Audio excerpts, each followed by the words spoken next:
మాజీ ముఖ్యమంత్రి వర్యులు శ్రీ వైఎస్ జగన్మోహన్ రెడ్డి గారి ఆదేశాల మేరకు ప్రతిష్టాత్మకంగా తీసుకొని ఈ రాష్ట్ర ప్రజలు చదువుకున్న విద్యార్థులు అందరూ బాగుండాలనే ఉద్దేశంతో ప్రతి జిల్లాకు ఒక మెడికల్ కాలేజీ ఉండాలని ఒక పెద్ద తలంపుతో 17 మెడికల్ కాలేజీల్ని జిల్లాకు ఒక మెడికల్ కాలేజీ చొప్పున నిర్మిస్తే వాటిల్లో 7 కాలేజీలు పూర్తి అవడం జరిగింది.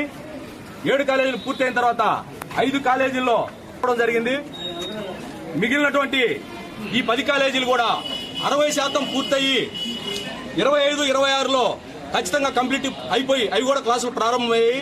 కానీ దురదృష్టవశాత్తు ఈ కూటమి ప్రభుత్వం కల్లగొల్లి మాటలతో ఎన్నోటువంటి ఆచరణకు అమలు కానటువంటి హామీలతో కూటమి ప్రభుత్వం 2000 సార్వత్రిక ఎన్నికలు 2024లో కూటమి ప్రభుత్వం ఏర్పడడం జరిగింది. కూటమి ప్రభుత్వం ఏర్పడిన తర్వాత ఏ రకంగా సరే ఈ మెడికల్ కాలేజీల్ని ప్రైవేటు పరం చేసేసి వాళ్ళ గుత్తేదారులకు అంటగట్టాలనే ఉద్దేశంతో ఈ ప్లాన్ చేయడం జరుగుతూ ఉంది.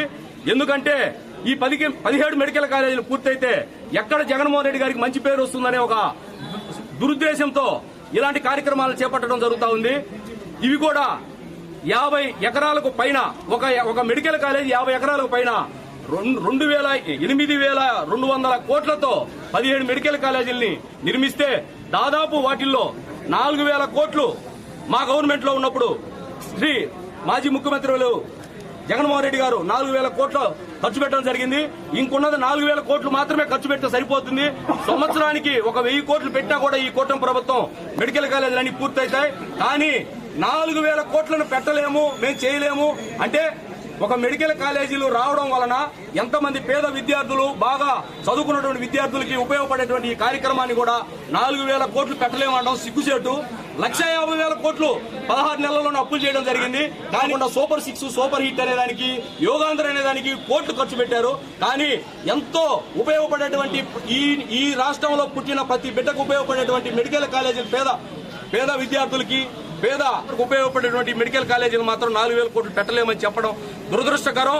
కాబట్టి రాబోయే రోజుల్లో ఖచ్చితంగా జగన్మోహన్ రెడ్డి గారు ముఖ్యమంత్రి అవుతారు. జగన్మోహన్ రెడ్డి గారు ముఖ్యమంత్రి అయ్యేదానికి వైఎస్ఆర్ కాంగ్రెస్ పార్టీ శ్రేణులు అహర్నిశలు జగన్మోహన్ రెడ్డి గారి వెంట ఉంటూ ప్రతి ఒక్కరు కూడా కష్టపడతా ఉన్నారు.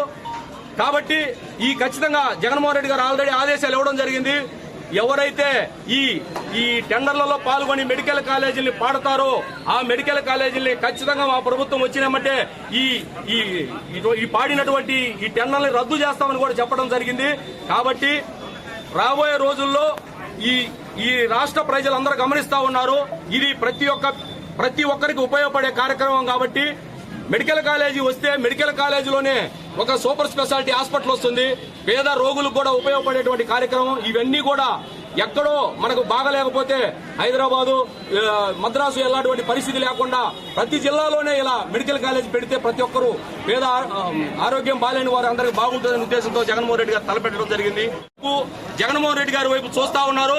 ఖచ్చితంగా 2027లో కానీ 29లో కానీ వైఎస్ జగన్మోహన్ రెడ్డి గారిని అత్యధిక మెజార్టీతో గెలిపిస్తే కనిగిరి నియోజకవర్గంలో వైఎస్ఆర్ కాంగ్రెస్ పార్టీ జెండా ఎగరవేసి జగనన్న గిఫ్ట్ గా ఇవ్వాలని మనస్ఫూర్తి కోరుకుంటూ జై జగన్.